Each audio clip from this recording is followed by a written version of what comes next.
เอาเฮามาลุ้นกันว่าจะได้129อีหยังคิมีหยังหรือทองโอ้ยสุดยอดทุกคนเฮ้ยฮู้ซ้ายแต่บ่ฮู้แลก129เนาะคลิปนี้อ้ายจะมาแลก129ในเวอร์ชัน2025หา2026เนาะกำลังสิมานี้เนาะยังมีภายในที่ฮู้ซ้ายแต่บ่ฮู้แลกเนาะว่าแลกจังไดต้องใช้อีหยังแลก129เนาะคลิปนี้อ้ายจะเฮ็ดละเอียดให้ทุกคนเบิ่งนำกันเลยเนาะมาก่อนอื่นให้ทุกคนมีOE เม็ด OE ตัวนี้เนาะมันได้มาจากการตีคิงปลาหมึกอยู่เมืองไก่ดำเลยทุกคนเด้อตัวนี้เนาะแล้วก็จากนั้นเราก็จะมีเม็ดไฟเม็ดน้ำแข็งเลยทุกคนเด้อเม็ดไฟนี่7ก้อนเนาะแล้วก็จากนั้นก็เม็ดน้ำแข็ง7ก้อนเนาะมี OE นี่ตัวนี้ตัวสำคัญเลย OE ได้จากคิงเลยทุกคนเด้อเนาะมันจะได้10ก้อนเนาะเราสามารถไปตีอยู่เมืองตัวนี้เขาจะไปแลกอยู่โอทามาก็ได้เนาะไปเฮ็ดภารกิจตีคิงนั่นเองมีก็10เนาะได้เนาะไอ้ก็ได้10เม็ดเนาะมาแลกมา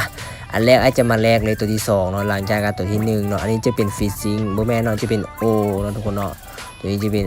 OE เนาะหลังจากที่ไอ้แลกไป OE ไปแล้วเนาะไอ้ก็จะแลกเป็นน้ำแข็งเนาะ7ก้อนเนาะตัวนี้เนาะอย่างละ7เด้อเนาะน้ำแข็ง7ก้อนไฟ7ก้อนเนาะใครบ่เข้าใจถามคืนเนาะ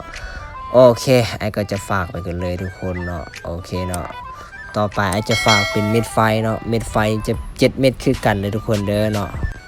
ตัวนี้บางคนอาจจะบ่ฮู้ว่าเฮาจะได้เกรดหยังเนาะอันนี้มันจะสุ่มเนาะว่าเฮาสิได้เกรดคิเมียงหรือเกรดบูหรือเกรดทองนั่นเองเนาะก็จะฝากตัวนี้ไปเนาะตัวที่2เนาะตัว B เด้อทุกคนเด้อเนาะฝากเรียบร้อยแล้วเดี๋ยวจะเขียนรายละเอียดให้ในคลิปเนาะจากนั้นเฮาจะมาลุ้นกันว่าเฮาจะได้เกรดหยังทุกคนเนาะขอเป็นเกรดทองซะจักครั้งนึงในคลิปเนาะไอ้ขอเกรดทองละกันเด้อตัวนี้เนาะมาก่อนอื่นกับลีลาหนึ่งทุกคนเพราะว่ามันจะซุ่มให้เฮาเนาะโอเคมาเริ่มแล้วทุกคนกดระบอเหยียดระบอทุกคนได้เกรดบูโดนโอ้โหโชคดีหลายๆทุกคนเนาะตัวนี้เป็นตัวที่โคตรสุดยอดหลายเนาะถ้าได้เกรดคิเมียงเนี่ยไอ้คือสิแบบเอาทิมเลยทุกคนเนาะใครอยากได้ตัวนี้เนาะไอ้ขอ